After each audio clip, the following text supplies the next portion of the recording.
เป็นไงเนี่ยมาแต่เวียกมาแต่เวียกโอ้เลิกเวียกค่ำเนาะย่างมาเลยคือบ่ขี่รถจักรไปออกกำลังกาย ออกกำลังกายนอนพักบ่ได้ไกลเนาะแม่ได้เรือนไม่ไก่ เมืองนอกหนาวเนาะอากาศหนาวเนาะใส่เสื้อกันหนาวเลยวิชาเมืองนอกพี่น้องมาแต่เฮ็ดวิเนาะยามกับค่ำย่างผู้เดียวเลย น้ำหรือไม้เนาะใช้เองบ่เฮ็ดกินหน่อยเฮ็ดเธอเขาเนาะเฮ็ดรถไถเนาะ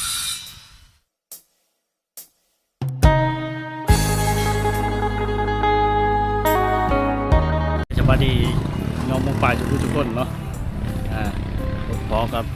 ดีต้อนรับเข้าสู่ช่องวิถีชีวิตคน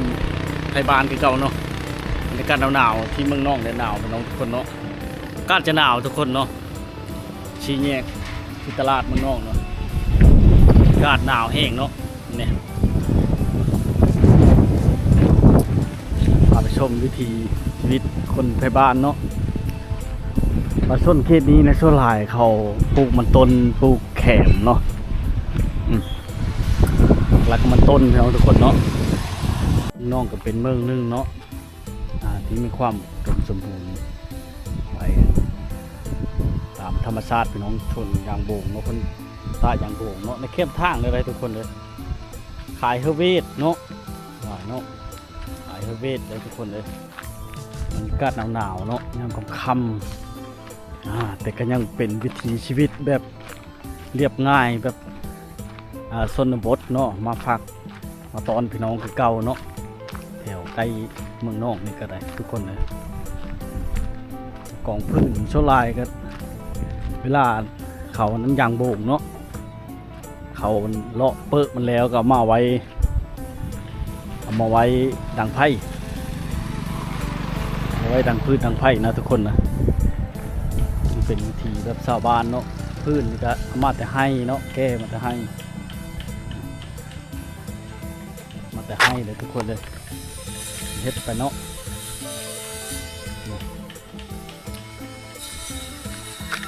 เราเขานี่โอ้เราเขานี่ในนาทาวอนไออันเป็นชาวผู้ไทยเนาะบ้านนองวิไลเนาะเป็นชาวผู้ไทยเลยเมืองนองพี่น้องเป็นคนผู้ไทยเนาะเขาผู้ไทยเนาะโอ้เขาเอ็ดไปเลยนี่โอ้ช้างเฮือนรถไถทุกคนมันเอ็ดเฮือนรถไถเนาะคิดแล้วแหละตัวนี้งามหรือไม่เนาะ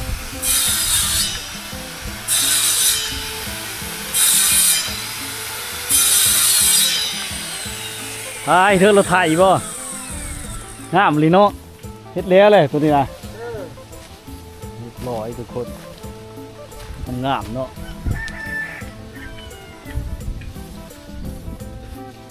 เฮ็ดไว้ใช้เองบ่เฮ็ดเธอเขาเฮ็ดเธอจีน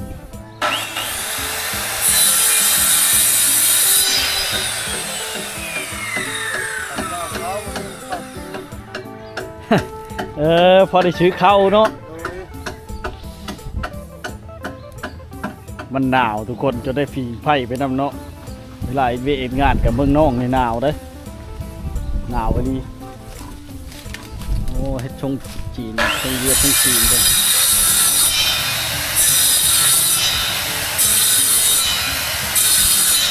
เฮ็ดไปพอได้ซื้อข้าวกินนี่ท่านเนาะ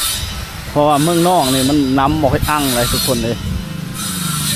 เวลาเฮ็ดหน้ามันจะบ่งามเนาะเฮ็ดให้ส่วนหลายเฮ็ดให้เนาะปลูกเขาปลูก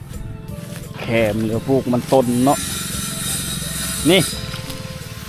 เฮ็ดเทิร์นรถไถนี่แหละทุกคนเนาะ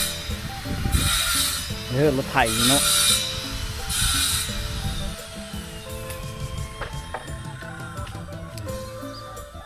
ที่เราเฮ็ดเนี่ยเฮ็ดเทิร์นรถไถนี่แหละทุกคนเลย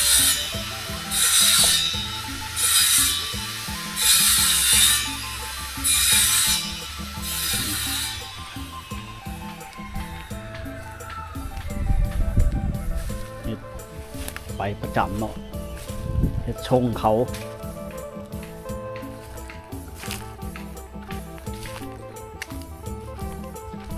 สาวผู้ไทยมันน้องวิไลเนาะลายจะพื้นเอ็ดละโคเนาะหลังจากเขาเลาะเปิ้ยางบงแล้วเนาะได้พื้นแล้วทุกคนเลยเฮ็ดเป็นพื้นเนาะสะดวกสบายไปอีกอย่างเนาะเขาเจ้าชนลายมาชนเขตนี้เขาท่ายางบงเนาะท่าเอาเปิ้ยางบงขายให้เวียดให้จีบเลยทุกคนเลยเนาะมีทางลงเช่หลายบอลเลยทางลงเช่มีทุกคนโมเมนต์แต่บอลเดียวเลยท่าเรือของชาวบ้านนงวิไลนี่เนาะหลายบอลข้ามเชนน้องพระนันชุไลหน้าเขาล้ายผ่านนะเนาะเชนน้องไปเกิดเป็ดเกิดไก่ได้เส้นทางย่างลงไปใช้ท่าเรือน้องนี่เนาะอันนี้จะเป็นทางย่างลงไปใช้ท่าเรือเนาะทางแบบดังเดิมนะทุกคนนะ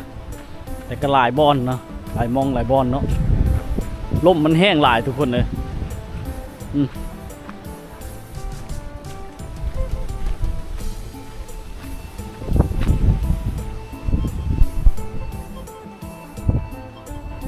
บางท้องถิ่นเนาะมันจะบ่หนาวคือเมืองนอกเนาะเมืองนอกย่ำฮ้อนนะเขามีบอกมีอยู่เนาะแต่ว่าโซลายเดือน3เดือน4เดือนเมษาก็ยังเริ่มหนาวคน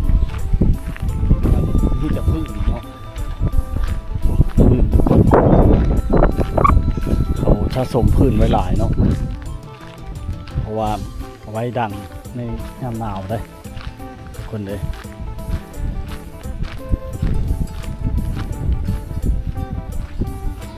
ไฟแล้วผู้ใดก็มันหนาวเนาะโอ้ท่านี้ยังบ่ได้เอิ้นเลยเนาะคนเลยเอิ้นกับแบบเรียบง่าย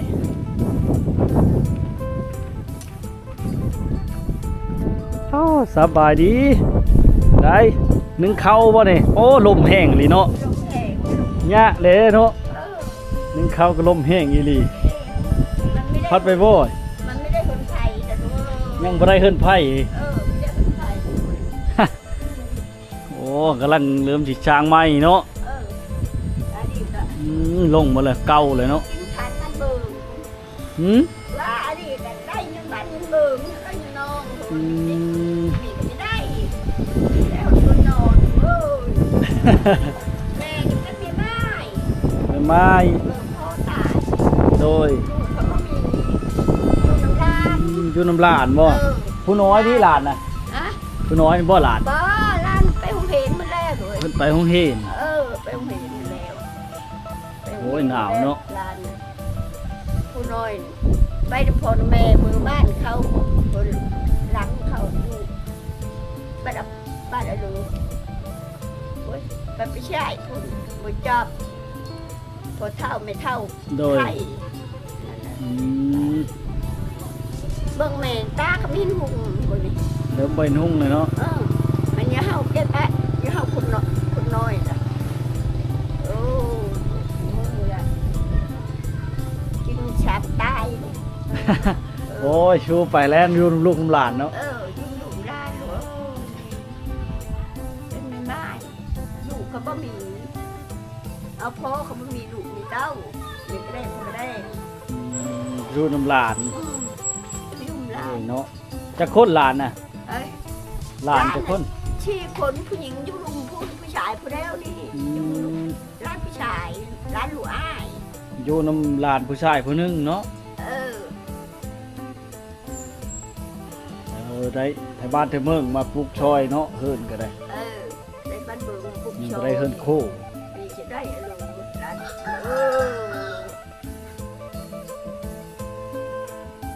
อันนี้ก็แย่ยังไม่ได้ไ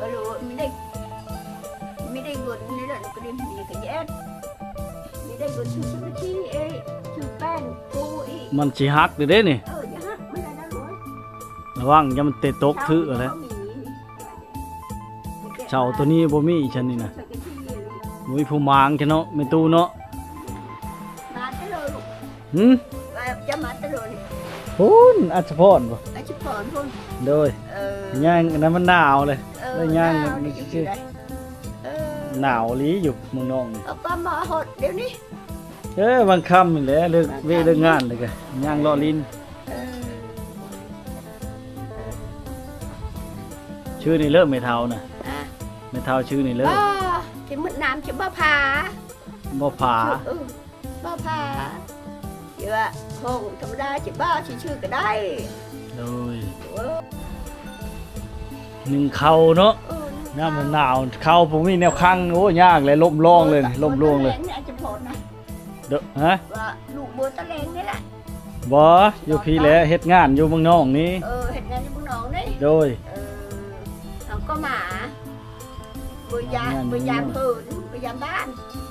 หืม ดูเอ็ดกระดุนเลยงานนี่ โดย อันนี้เขาก็มาแต่บ้านพูดอันนี้ ก็มาแต่บ้าน บยามบ้าน แม่น อย่าบอกบยามบ้านก็คือว่าดูเอ็ดงานนั่นนี่เชียวเขาโดนเลยเบอร์ โดนละเมอ ลูกเบได้แล้วหรือเปล่า ได้แล้ว ลูกเจ้าคนนะลูกไปลูกข้าวก็มีด้วยลูก อืม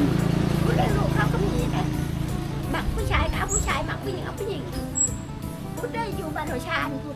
ยากบ่ได้ผู้เลี้ยงนี่แหละ ยิงหนึ่งเขาเล่นเอา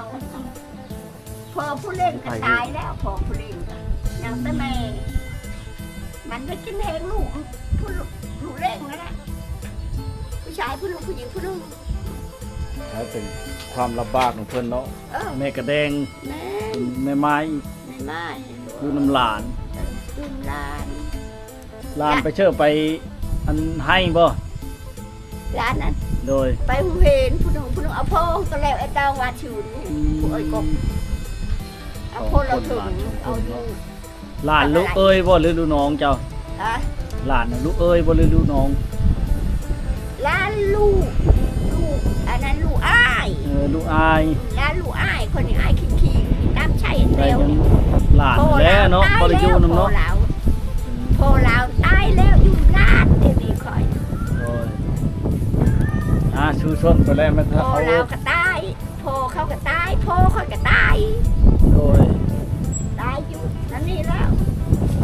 ยากเนาะ พอดีชอบปีปีชีน้องเคยไปหนักปิดท้ายบี โดย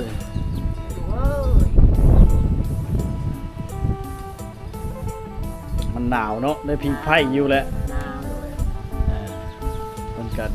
ยากแล้วเป็นแม่ไม้เนาะอยู่น้ำหลานได้ทุกคนเทือนกันยังบ่ไฟมางเลยเนาะนี่เทินขั้วนี่ขึ้นบ่ได้แล้วเพราะว่ามันสิล้มเลยพี่น้องพาเทือนกันอยู่ไปเนาะ3-3ไป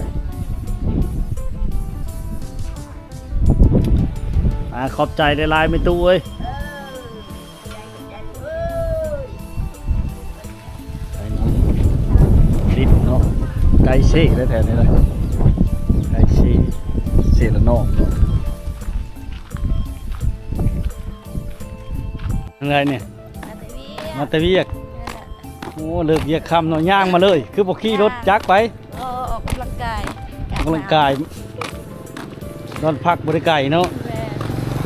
ได้เรือนไก่ เมืองนอกหนาวเนาะอากาศหนาวเนาะใส่เสื้อกันหนาวเลยลูกสาวเมืองนอกพี่น้อง มาแต่เฮ็ดวิเนาะยามกับค่ำย่างผู้เดียวเลย